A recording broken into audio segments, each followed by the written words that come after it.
Amis de l'électronique, bonjour. Aujourd'hui, je vais vous faire une petite vidéo sur les miroirs de courant, qui sont des circuits vraiment de base de l'électronique, qu'on n'utilise finalement pas vraiment directement très souvent, mais qui sont très utilisés dans tous les circuits intégrés. Et on va voir un petit peu ce que c'est, et je vous ferai aussi une démo d'une utilisation possible de ces miroirs de courant. Alors voyons cela. Alors, qu'est-ce que c'est qu'un miroir de courant?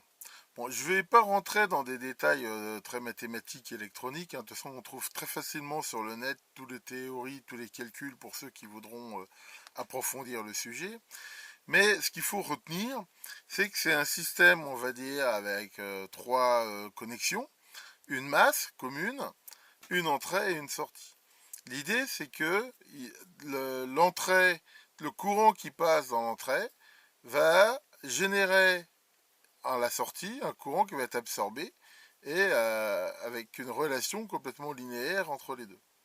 Voilà, c'est basiquement fait comme ça avec ces deux transistors, sachant que si on regarde bien, ce transistor-là, dans la mesure où son collecteur et sa base sont court-circuités, il faut plutôt le voir comme une diode que comme vraiment un transistor quelque part.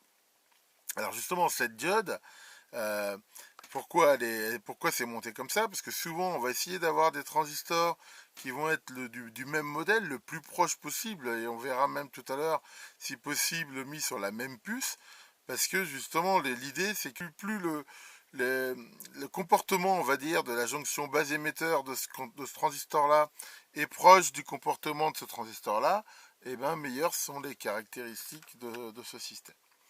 Alors pour info, on peut faire exactement la même chose avec des transistors PNP, hein, il suffit d'inverser les tensions, les courants, donc on peut très bien le faire par rapport avec le commun au plus. On voit ici qu'il existe aussi en version MOSFET, et donc à l'origine, je veux dire, on pouvait le faire comme ça avec des transistors discrets.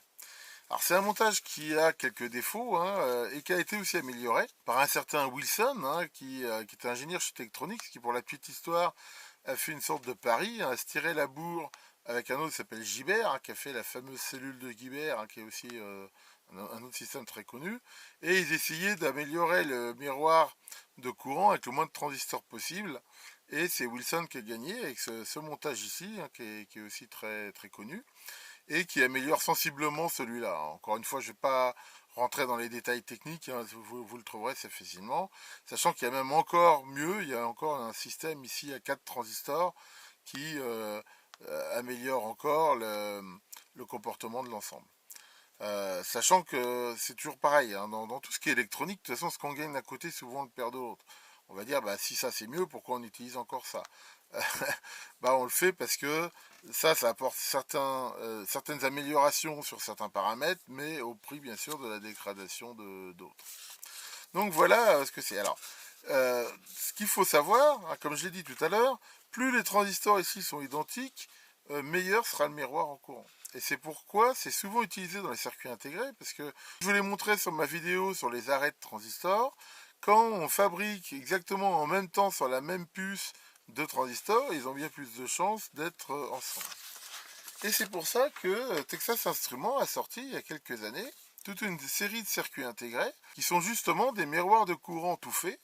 Hein, dans le courant d'entrée peut varier entre 1 micro et 1 milliampère, et dont la sortie, bah, en fait, le ratio peut être changé. Alors justement, quand on fait des miroirs de courant de façon intégrée, bah, on peut faire ce qu'on appelle des multi-émetteurs, hein, ce qui correspond un peu à, enfin, c'est pas vraiment ça, mais des transistors en parallèle un peu si on veut. Et on voit que selon le nombre d'émetteurs, eh ben, on peut changer le ratio entre le courant qui rentre et qui sort. En gros, si on met deux émetteurs, bah, on a deux fois plus de courant, si on en met quatre, on a quatre fois plus, et ainsi de suite.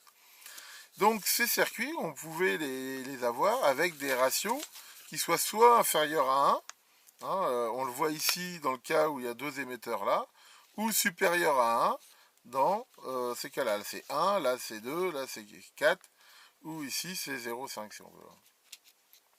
Donc voilà ce circuit-là. Il en existe un autre qui est encore plus sympathique dans la mesure où c'est le TL ici 0,10 qui lui bah, est complètement paramétrable. C'est-à-dire qu'à l'intérieur on voit que on retrouve ici ce même système de cellules de Wilson. Hein. On voit bien que c'est bien le système à 3 transistors quelque part, mais avec Ici, 2 transistors dont un multi-émetteur. Et ici, 4 dont il y a 1, 2, 4 et 8 émetteurs. Donc en fait, en mettant à la masse ici les broches, on peut faire pas mal de ratios. En fait, on peut en faire, hein, si on regarde bien, on a 33 possibilités qui sont résumées ici dans le tableau, selon qu'on mette ici à la masse ici. Donc en gros, si ici on met ce transistor-là à la masse, par rapport à la sortie, je veux dire, le courant il est x1. Si on met celui-là, il est divisé par 2. Si on met les deux, il est divisé par 3, hein, quelque part. Donc voilà ici ce système. Alors, j'ai trouvé il n'y a pas longtemps, parce que je n'en avais pas, enfin, j'en avais utilisé dans le temps de ces circuits-là, et j'avais fait des trucs sympas avec. Et j'ai retrouvé sur eBay il n'y a pas longtemps quelqu'un qui vendait des TL010, et j'en ai racheté quelques-uns justement pour en avoir un peu en stock et pouvoir avoir ça sous le coude. Alors je ne sais pas si ça se fabrique encore, hein. Alors de toute façon, on peut toujours faire des miroirs de courant avec des transistors. Alors avec des transistors discrets, c'est pas une très bonne idée parce que sinon ça va être très difficile de les appairer. Mais si vous avez des tableaux de transistors, des circuits intégrés, comme je vous ai montré dans la vidéo, genre des TPQ 2222, des 3046, des choses comme ça, eh ben on peut assez facilement en faire. Alors vous allez me dire, c'est bien beau, à quoi ça sert? Alors on peut faire pas mal de trucs, et là j'ai décidé de vous faire une petite démo d'un montage qui est très original, et en fait c'est un montage que j'avais utilisé dans le temps pour faire un démodulateur. Alors l'idée c'est quoi? C'est un montage qui est paru dans Wireless World en 82, vous voyez que c'est pas jeune. Alors lui, ce montage n'était pas fait avec un miroir de courant intégré, mais justement avec un miroir de courant fait avec une arrêt de transistor, mais enfin le principe est le même. Alors, pourquoi il est original ce montage? C'est un démodulateur FM. L'idée c'est quoi? C'est qu'on va se baser sur le fait qu'un circuit MOS, hein, comme je vous l'ai montré aussi dans ma vidéo sur le découplage des circuits intégrés, un circuit MOS, la consommation de ce circuit va être directement proportionnelle à la fréquence. Un circuit de la famille 4000 MOS, qu'on l'alimente en continu sans variation de signal à l'entrée, c'est quelques microampères, ça consomme vraiment que dalle. Mais plus la fréquence va augmenter, plus de temps en temps on va avoir ce phénomène de transition entre les deux transistors de sortie qui pendant un certain temps sont un peu conducteurs tous les deux en même temps, et plus la consommation va augmenter.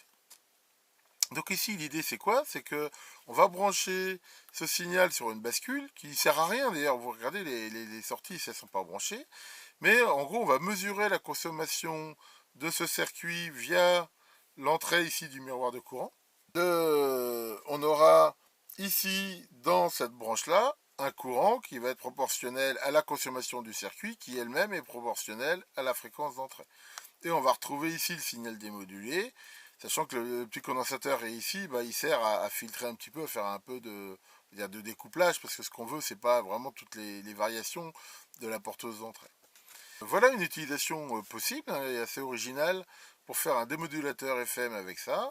Donc là, je vais vous faire un petit proto. Alors, ça va être exactement le même schéma que ça, mais bien sûr, je vais utiliser mon TL010 à la place de ce miroir là fait avec un 3046, et on va regarder que ça marche très bien pour démoduler un signal FSK à partir d'une porteuse de 10 MHz. Enfin, ça marche aussi à 10,7 MHz, c'est comme par hasard, 10,7 MHz, c'est une fréquence tout à fait standard de fréquence intermédiaire de récepteur FM. Alors voyons ça.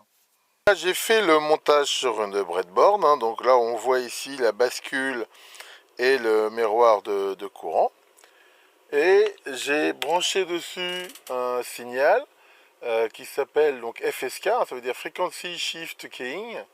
C'est-à-dire qu'en fait, c'est un signal de porteuse qui est modulé ici à 1,1 kHz et avec un décalage en fréquence de 100 kHz. Si on regarde la fréquence de la porteuse, on voit ici qu'elle est de 10 MHz. Si on regarde ici à la sortie, donc en bleu, on a le signal d'entrée, c'est-à-dire qu'on voit bien qu'il est modulé ici en fréquence. Et on voit ici en jaune le signal de sortie, donc on voit qu'il est parfaitement démodulé et qu'on retrouve bien les impulsions de modulation. Voilà pour aujourd'hui, que Reverso, le terrible démon des miroirs, ne vous entraîne pas dans son univers inversé, et catch you next time.